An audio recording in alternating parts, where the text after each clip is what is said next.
Welcome to Cadiz, Spain, a coastal gem steeped in history and brimming with culture.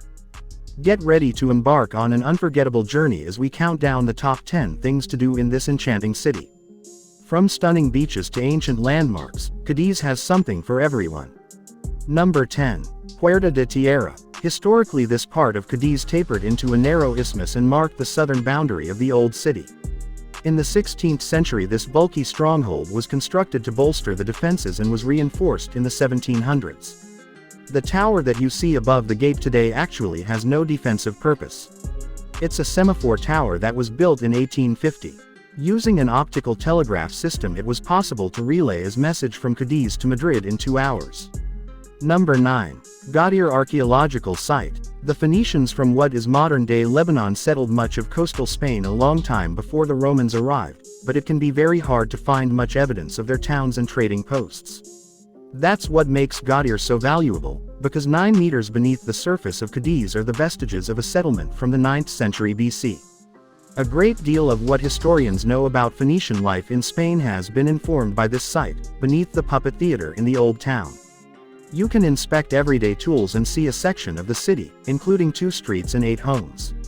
Number 8. Mercado Central. In most Spanish cities, a trip to the permanent central market is a good way to see locals going about their day, and the best place to buy fresh produce. In Cadiz, the market is an absolute must. The main explanation is that the city's location on the Atlantic gives it Spain's freshest fish and seafood. Get there in the morning and the tantalizing piles of crabs, oysters, lobsters, shrimps, langoustines, tuna, eels, cuttlefish and much more is a sight you'll remember for a long time. Number 7. Parc Genovese. Bordering the university campus to the north is a gorgeous waterfront park with paths made from the same sand used in Andalusia's bullfighting arenas. There's been a green space here for hundreds of years, but the park as we know it was the work of the eponymous Valencian architect Jerónimo Genovese y Puig. There are loads of diverting little details, like the grotto, which has a waterfall and ornamental lake stocked by sculptures of dinosaurs. The whole park is a big botanical garden, with tree and plant specimens from all over.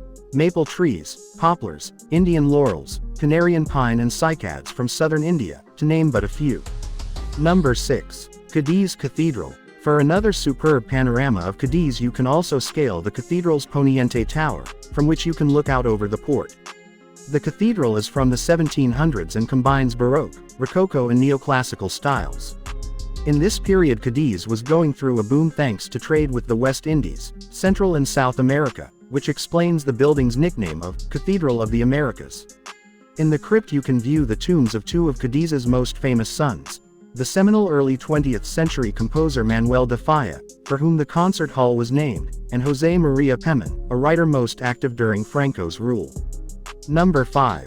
Torre Tavira. Climbing 45 meters above sea level, Torre Tavira was designated Cadiz's official watchtower in 1778 when it was constructed.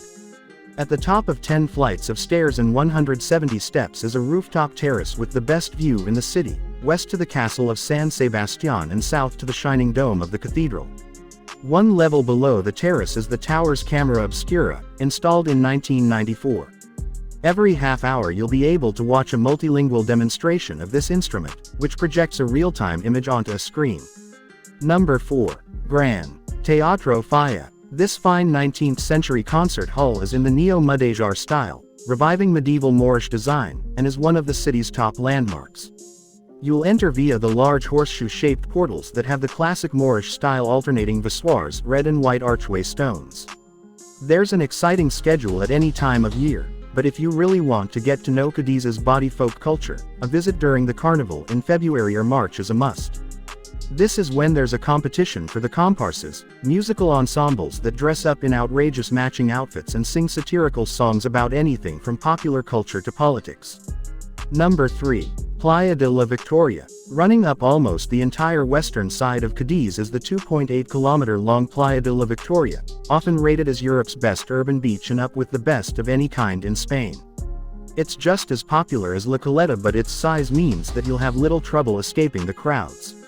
If you're up for some sport in the sun, then you've got several volleyball courts and outdoor gym, while kids can run wild at the playgrounds.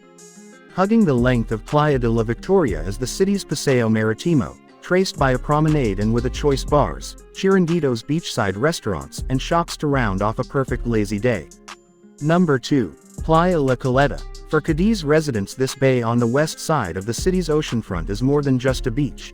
It's a postcard setting with huge historical importance, as Phoenicians, Carthaginians and Romans all moored their ship in this natural harbor in ancient times.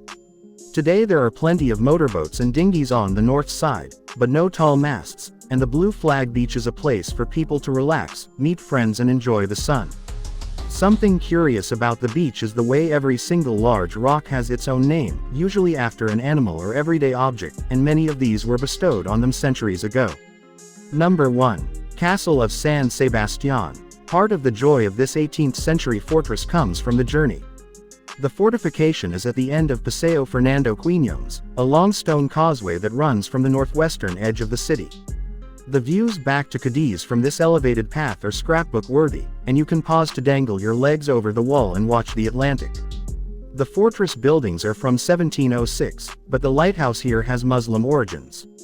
As it's so detached from the mainland, for much of its lifespan the Castle of San Sebastian was used as a prison or for quarantines. Don't forget to like and subscribe to our channel for more exciting travel guides and destination highlights. Until next time, happy travels!